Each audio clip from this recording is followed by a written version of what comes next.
Diddy Stone, apparemment, allegedly, était en couple avec Kolo Muani, qui est un footballeur. Et apparemment, si c'était vrai, ils ont rompu. Elle a été en couple apparemment avec Damso. Et ensuite, là, visiblement, sa dernière idylle, c'était Kolo Muani. Mais il semblerait que la rupture aurait eu lieu avec l'international français parce que c'est un footballeur. Après, je sais pas si c'est vrai, c'est ce qui est écrit dans l'article. Parce que le père de Kolo Muani n'aurait jamais accepté la relation de son fils avec Diddy Stone. Alors, franchement, pour moi, ce n'est pas une surprise. Pourquoi? Parce que vu le gros daddy issue qu'a Diddy Stone et le gros conflit qu'elle a avec son père, ben vous vous doutez bien que si elle se met en couple avec un homme afro, il va être extrêmement difficile pour le père, surtout si le père, peut-être qui fait les mêmes bails que Kofi. Hein. Non, je rigole. Euh, Franchement, blague mise à part, beaucoup de papas afro, vu les conflits qu'elle a avec son père qui sont publics, euh, beaucoup d'hommes afro qui sont plutôt très conservateurs, pour la plupart, hein, il ne faut jamais accepter ça. Parce que pour eux, c'est un manque de respect, vraiment le plus grand manque de respect que tu puisses faire à ton père. Peu importe ce que ton père il fait, tu dois accepter, t'as pas à le juger, c'est sa vie, toi t'es son enfant, tu lui dois respecter, machin, machin, machin. Donc j'ai vu que Kolo Muani, en fait c'est un Congolais en plus, mais il est né en France. Et il a 25 ans. Donc voilà. Donc voilà, visiblement, ce serait le père qui aurait fait comprendre à son fils. Bon, c'est ce qui se dit, hein. Moi, je veux pas Diddy Stone comme belle-fille. Je veux pas que tu traînes avec cette femme. Donc voilà, tu. Finito, quoi. Ouais, c'est compliqué, mais moi je l'ai toujours dit, hein, je comprends parfaitement sa colère, sa frustration, sa souffrance. C'est vrai que Kofi, il va pas de main morte. C'est un bon Africain. Lui, il fait ses trucs, ils sont fous des émotions des enfants, des autres. L'empathie, c'est pas son truc. Il est très égoïste à sa manière, faut dire ce qui est. Que sa fille, elle souffre ou pas, c'est une chose, mais voilà. Si jamais c'est vrai, ben, tous les rancœurs familiales de Diddy Stone, ben, maintenant, commencent à la pénaliser gentiment dans sa relation avec les hommes. De plus de ce que dit l'article, tous toutes les relations qu'elle aurait eues dans le passé, notamment avec Damso, entre autres, seraient aussi une des causes.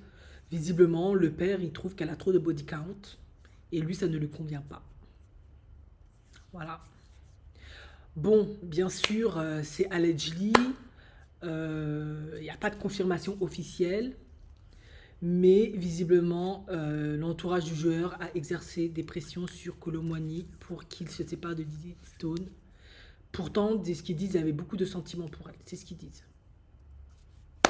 Voilà. Bon, Diddy Stone, vu que cet article est apparu depuis un moment, elle a gardé le silence, etc. Mais après, voilà, hein, moi, je l'ai toujours dit, je comprends parfaitement Diddy Stone, il n'y a pas de souci avec ça, mais je sais pas si dans une vidéo que j'ai faite d'elle, enfin, je pense que j'ai mentionné, en tout cas, si je ne l'ai pas mentionné, je vais le faire là. Malheureusement, dans le cas de Diddy Stone, elle ne peut pas faire l'impasse sur le fait que c'est une afro, certes, une magnifique afro, hein, qui a du succès, qui a du talent, mais c'est une afro. Donc, quand tu fais le choix, à mon sens, hein, ça n'engage que moi comme d'habitude, donc vous êtes parfaitement en droit de ne pas partager ma vision des choses. Mais quand tu te donnes le pouvoir, le droit et la liberté, parce qu'on est quand même en Occident, on est libre, c'est pas l'Afrique, de te positionner de la sorte vis-à-vis de ta famille, de ton père, tu dois partir du postulat que tout ce qui concerne l'écosystème afro, tu peux mettre une croix dessus. Hein. Franchement, fais ça, fais ça, fais ça. Et la triste réalité pour moi, et ce qui me fait un peu peur pour elle, bon après, ça me fait un peu peur. C'est gros, c'est- c'est dire, hein. Lydie Stone, c'est pas ma pote, c'est pas ma fille, c'est pas mon enfant. C'est que, bah, ce qui pourrait m'inquiéter pour elle, c'est que tous les hommes congolais, parce que bon, on sait que les Congolais, ils aiment bien, voilà, ils sont très tribalistes, hein, ils aiment bien se marier entre eux, hein, et puis c'est pas un problème. Bah, il se peut que la plupart, surtout quand ils sont des hommes riches, qui ont de l'argent, qui ont du succès, etc., il se peut que Dizzy Stone ce sera niette, ils ne voudront pas que leur enfant épouse une Dizzy Stone en fait. Parce que c'est honteux, parce que c'est extrêmement mal vu, parce qu'ils vont se dire c'est une fille mal éduquée, qui est insolente, qui n'a pas un bon comportement, elle ne respecte pas son père, etc., etc. Et je pense que beaucoup d'entre eux, parce que c'est des bons tout, parce que c'est comme ça, c'est le patriarcat africain, eux, que Kofi, les plusieurs bureaux, 10 000 bureaux qui fait souffrir la femme, ils sont car royalement. Parce que beaucoup sont un peu comme ça, il faut dire ce qu'il est. Ils se disent, ben voilà, c'est le papa, c'est l'homme et tu dois respecter. Donc moi, en fait, c'est ce qui m'inquiète un peu chez elle. Du coup, ce qui risque de se passer, c'est que tous les meilleurs hommes congolais déjà, ne serait-ce que là, il se peut qu'elle ne les ait pas en fait. Et si eux acceptent peut-être d'être avec elle, elle risque de se retrouver, en tout cas j'espère que elle a suffisamment d'estime et de dignité pour ne pas accepter ça, mais elle risque de se retrouver dans des premiers, deuxièmes bureaux, la femme de dehors, la femme de viens, on reste, mais je t'épouse pas en fait. Je te dote même pas parce que je sais que la dot c'est extrêmement important, surtout chez les Congolais. Je te dote même pas, même si tu es la fille de Kofi, parce qu'en fait, t'es pas quelqu'un de bien. Et du coup, les seuls peut-être hommes congolais qui seraient susceptibles de se mettre avec elle, c'est ceux qui auraient un gain à gagner parce que Kofi, parce que Dixon a de l'argent, elle a un grand réseau, elle a plein de notoriété, etc. Et elle a l'argent. Pour moi, ce serait ça. Mais sinon, après, j'espère que je me trompe. Mais là, si cette histoire est vraie, c'est allegedly, on ne sait pas. Ben voilà. Autre option pour des Stone, du coup, bah, il faut essayer d'ouvrir ces options sur d'autres pays, hein. Peut-être que les autres pays, s'ils connaissent pas Kofi ou ils sont pas au courant de l'histoire, bah, peut-être que voilà. Mais c'est vrai que dans le monde afro, des hommes, on va dire, à succès, qui ont l'argent que de qualité, ça peut être un peu compliqué. Parce que, bah, voilà, hein, c'est pas des whiteys, ils n'ont pas la même compréhension de la famille, des dynamiques familiales, de l'enfant. La psychologie, c'est pas les Noirs qui l'ont inventé et c'est certainement pas eux qui l'ont développé. Donc, psychologie de l'enfant, de la famille, toutes les souffrances, les traumas qui peuvent être initiés lorsqu'on est issu d'une famille dysfonctionnelle avec un père qui a des comportements extrêmement inadaptés, etc. C'est pas leur dada, hein, donc ils y croient même pas la plupart du temps à ça. Ils s'en fichent. C'est des trucs de blanc. Donc ça peut être très très compliqué dans le milieu afro pour elle.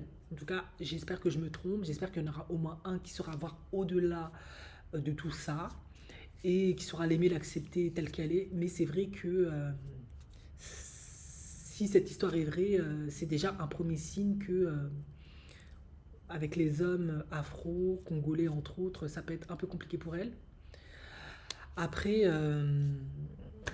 il y a aussi un autre aspect peut-être qui rentre en compte que les gens n'ont pas mentionné dans l'article parce que peut-être on n'est pas au courant si c'est vrai.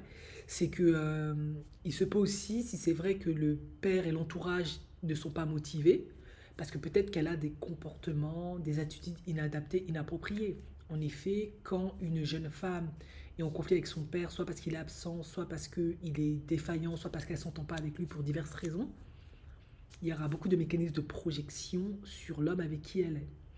Du coup, bah, parfois, lors de certains conflits ou dans certaines situations, il se peut qu'elle soit plus contrôlante, qu'il y ait de la méconfiance, qu'elle t'attaque, voilà, parce que bah, toutes les blessures que elle a eues avec son père, bah, elle a peut-être peur que tu sois pareil, que tu sois un homme infidèle, que tu sois pas digne de confiance, que tu ailles voir ailleurs, etc. Vous voyez ce que je veux dire? J'en ai déjà parlé dans plusieurs vidéos. Donc, toutes ces blessures, toutes ces insécurités-là, elle peut les remettre dans le couple et ça peut mettre à mal le couple, ça peut créer beaucoup de tensions, de conflits, Elle peut avoir une attitude passive, agressive, même carrément agressive. Voilà. Ça, c'est un mécanisme de défense que tu mets en place quand tu as été trop blessé. Ben, peut-être aussi que si cette histoire est vraie, que c'est ça qu'elle mettait en place dans son comportement qui faisait que ben, l'entourage ne pouvait pas la supporter et que le père, il a dit à son fils, ce ne sera pas une femme pour toi. Elle ne sera pas une femme respectueuse, elle ne sera pas une femme qui te donnera la paix. Non, elle va te donner que des mots de tête. Voilà. Parce qu'elle a trop de problèmes à régler, elle a trop de colère, trop de frustration à cause de son père. Elle a vu trop de choses que son père a fait qui font que elle n'a pas un bon modèle, elle n'a pas une bonne vision de l'homme. Elle ne fait pas confiance à l'homme, elle a une perception négative de l'homme. Du coup, ça peut être très très compliqué dans les relations de couple. Et là, c'est Didi Stone parce qu'elle était dans cet article. Donc, si allegedly, c'est un article, on ne sait même pas si c'est vrai ou faux, mais il y a beaucoup beaucoup de femmes, surtout beaucoup de femmes afro, noires, qui se retrouvent dans ce cas de figure-là. Ne font pas confiance aux hommes, elles ont une perception négative des hommes. Euh, et du coup, quand elles se mettent en couple, elles projettent tout ça chez leur conjoint. Elles ont de la colère, de la haine, elles savent même pas d'où ça vient. Parfois, le gars, c'est un agneau, il est adorable, il est aux petits soins, mais parce qu'elles ont tellement. Soit elles n'ont pas eu de père, soit le rapport avec le père était tellement conflictuel, compliqué, soit c'est parce que c'est un père qui crée tellement d'insécurité parce qu'il n'était pas fidèle, il n'était pas présent, il ne prenait pas ses responsabilités, il maltraitait la mère. C'était très compliqué. Ben, l'homme qui est là, parce qu'elles n'ont pas travaillé sur la blessure, elles n'ont pas guéri tout ça, elles projettent tout sur lui et lui il se prend tout dans la figure, il paye les pots cassés alors qu'il n'a rien fait. Et du coup, ça ne peut pas fonctionner. Donc là, oui, c'est un article qui parle de ça, on ne sait même pas si c'est vrai ou pas, mais quoi qu'il en soit, si vous êtes dans la même situation qu'une femme comme Didi Stone, il faut impérativement aller travailler sur ces blessures-là. Parce que ça peut être une raison qui va faire que vous risquez de rester célibataire toute votre vie, de ne pas vous mettre en couple. Et même si vous vous en fichez, c'est pas un problème d'être célibataire, il y en a qui le vivent très bien. Ça peut impacter vos amitiés, ça peut impacter vos relations de travail, parce que le père, c'est une figure d'autorité. Et tout ce qui est figure d'autorité, c'est lié, c'est aussi dans le travail en fait. Donc tout ce qui est supérieur hiérarchique et même collègue masculin entre autres, ça peut impacter. Et si la blessure s'intensifie, reste, s'accroît, ça peut en fait, impacter vos relations avec tout le monde en fait à la fin. Parce que tout simplement, vous ne faites tout simplement plus confiance aux gens. Parce que dans votre enfance, vous avez expérimenté des relations qui ne sont pas dignes de confiance et qui sont insécures, tout simplement. Voilà, c'était ma petite vidéo sur le sujet.